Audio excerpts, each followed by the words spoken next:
bien, dans le cadre de ce colloque, on parlait effectivement des différentes formes de violence dont les femmes peuvent être victimes au courant de leur vie, et en particulier les femmes issues de l'immigration et les femmes réfugiées. Les femmes sont victimes de toutes sortes de violences en termes de nature. Elles peuvent être sexuelles, psychologiques, structurelles, économiques, etc., physiques. Et elles peuvent venir de toutes sortes de milieux aussi, donc le milieu familial, le milieu conjugal, etc. Donc il y a toutes sortes de formes de violences vécues par les femmes. Il y a des violences qui sont vécues au pays d'origine, effectivement, de toutes sortes de niveaux, toutes sortes d'histoires, à la fois des crimes de guerre, mais aussi, comme je disais, des crimes familiaux. Et il peut y avoir également des violences pendant le parcours migratoire, notamment chez les femmes qui transitent par des camps de réfugiés, et des violences, bien entendu, vécues une fois arrivées au Canada, là encore, selon les différents systèmes, soit au niveau de la famille, au niveau conjugal, mais aussi au niveau de l'accueil du pays. On doit enrayer la violence, on doit la nommer, on doit accompagner les femmes à la nommer, on doit accompagner les hommes à nommer la violence dont ils sont responsables. On encourage les femmes qui sont porteuses de religions pour lesquelles en tout cas avec lesquelles elles ont un lien fort, de négocier aussi avec ces religions-là, de négocier de manière à voir les facteurs de protection qui existent là-dedans et de mettre de côté en fait tout ce qui peut être un obstacle lié à la religion, en tout cas de l'interroger. Alors c'est plutôt ça. Restez branchés, vous écoutez Franco Toronto.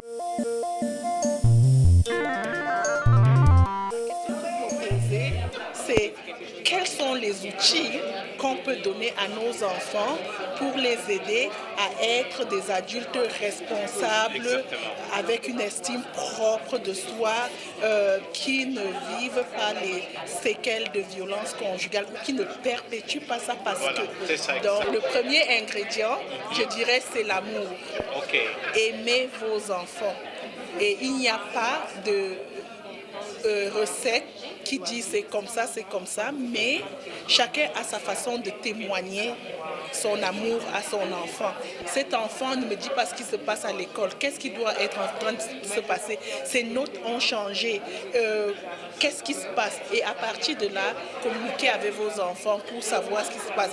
Vous allez leur donner le sentiment d'être valorisés et ça, c'est très, très important. Voulez-vous dire que le langage corporel est tout aussi important que le langage verbal? Très important. Il faut connaître ses enfants, il faut leur communiquer, il faut leur donner ce sentiment d'être surtout compris et écouté. Par exemple, quand un enfant revient de l'école et vous raconte un problème qui s'est passé, ne l'incriminez pas, ne le blâmez pas. Oh, tu es toujours en trouble et tout ça.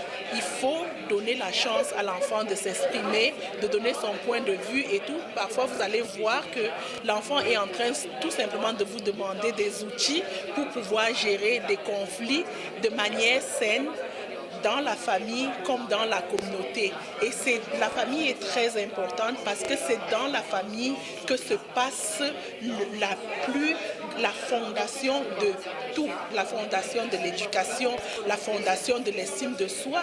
Si par exemple, vous ne dites jamais à votre fille qu'elle est jolie, quand quelqu'un va lui dire qu'elle est jolie à l'extérieur, imaginez-vous sa réaction.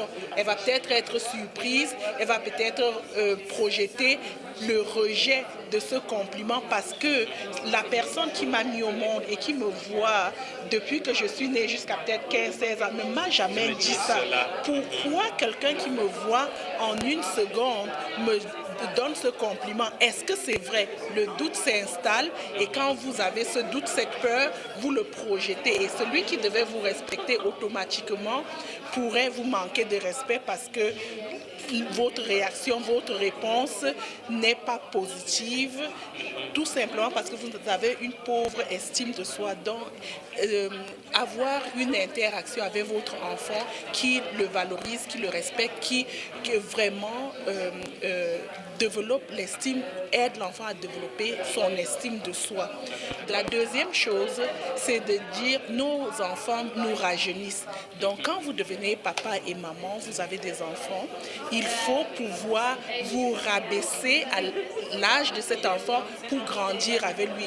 Vraiment vous coucher avec sur le sol pour jouer avec votre poupon, marcher à quatre pattes avec votre bambin, lire des histoires 50 fois avec votre préscolaire qui va vous dire encore, vous intéresser à ce qui les intéresse, voir la vie à travers leurs optiques, à travers leurs yeux, par exemple. Ça, c'est quelque chose de très important.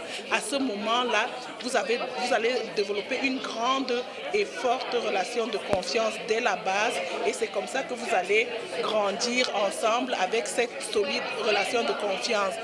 Le dehors est très difficile et il y a des adversités de tout genre, des conflits de tout genre, des situations que l'enfant va vivre à l'extérieur. Il faut qu'en sortant de chez vous chaque jour, l'enfant sache que voici mon havre de paix, voici ma source, la source où je me ressource et que l'enfant sache que quel que soit le conflit qui est à l'extérieur, que j'ai tort ou raison, quand je reviens à l'intérieur, je vais avoir un élément de réponse avec amour, d'une manière constructive. Je ne serai pas blâmée. Si les enfants savaient tout, on ne les appellerait pas des enfants. Même les adultes ne savent pas tout. Vous avez 50 ans peut-être de plus que votre enfant de 10 ans. Donc, qu'est-ce que vous faites de ces 40 ans de différence, d'expérience? Cet enfant n'a pas, donc il a raison de se tromper. Donc il faut accepter, dire à l'enfant, c'est normal que tu te trompes, mais voici comment procéder, voici ce qu'il faut faire. Essaye. Il faut toujours dire à l'enfant, essaye et reviens. Essaye et reviens. Tant que tu ne comprends pas, tant que tu n'as pas trouvé cet équilibre, reviens, je suis là. Et si je ne sais pas la réponse, on va chercher ensemble. Il faut que l'enfant, en sortant de chez vous chaque jour, savent qu'ils ont le droit d'oser, d'essayer et qu'ils comprennent qu'ils ne sont pas obligés d'être corrects la première fois, mais qu'ils savent que papa ou maman, mes frères ou mes sœurs, dans la famille, on peut en parler et on peut trouver des solutions. Élément, c'est impliquer vos enfants dans la société, dans les activités parascolaires. Il faut développer leur esprit, il faut développer leur intellect, il faut développer le physique et tout. Donc, à travers ces activités, ils socialisent avec les autres à un plus grand horizon. Et par rapport à ça, ils développent l'amitié dont ils ont besoin parce que les enfants sont faits pour grandir et partir, aller se chercher. Donc, vous n'allez pas faire des enfants qui sont vraiment corrects à la maison, mais dès qu'ils sortent, ils ne savent plus comment interagir avec les gens parce qu'ils n'ont pas eu cette opportunité. Quand je pose la question aux gens, comment vous avez appris à être parent? Oh, je suis seulement devenue, j'ai fait ce que ma mère a fait et tout ça. Les temps changent, les choses changent, il faut apprendre et tout ça. Donc, développer des réseaux avec d'autres parents pour pouvoir travailler, par exemple, et aider nos enfants, si vous avez plus qu'un enfant, à participer à leurs activités.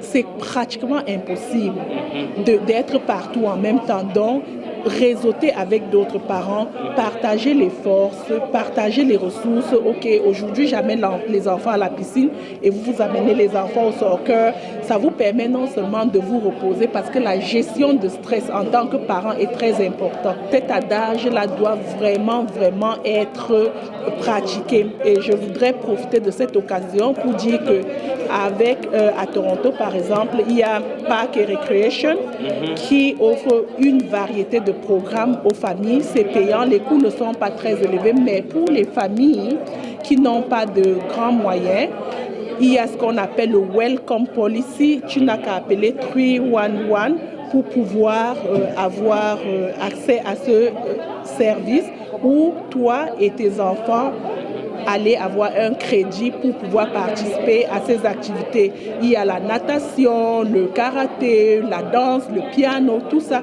Vous pouvez choisir ce que vous voulez et dans tous les 4 coins de la ville, il y en a. Merci beaucoup, Madame Cassier. De rien. Et encore une fois, c'est Franco Toronto et à la caméra, nous avons toujours notre ami, le technicien réalisateur, Ronnie Donovan. À la prochaine. Merci beaucoup.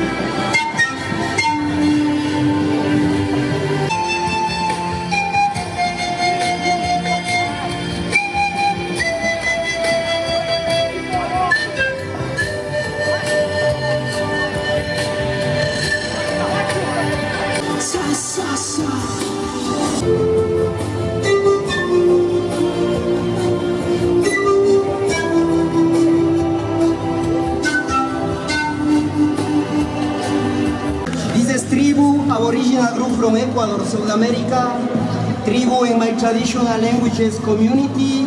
This is my last show for this year, and see you next year. I capture this for sale. Thank you. Gracias.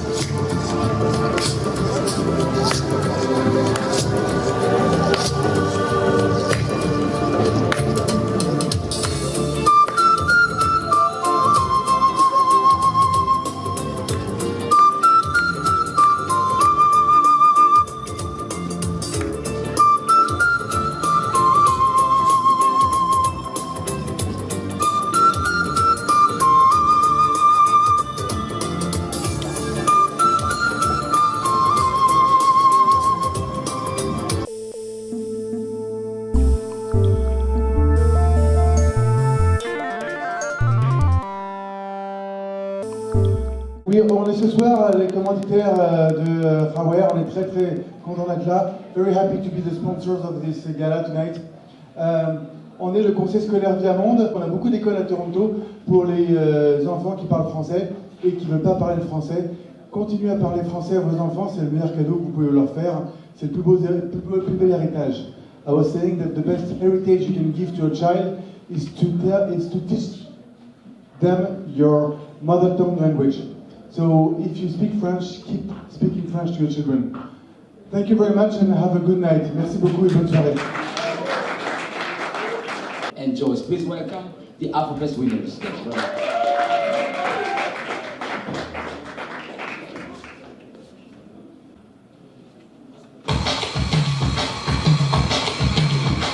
Everyone from my island will rock you.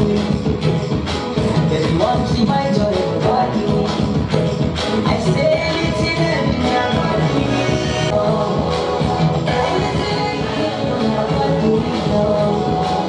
I don't change my name to what you. I don't want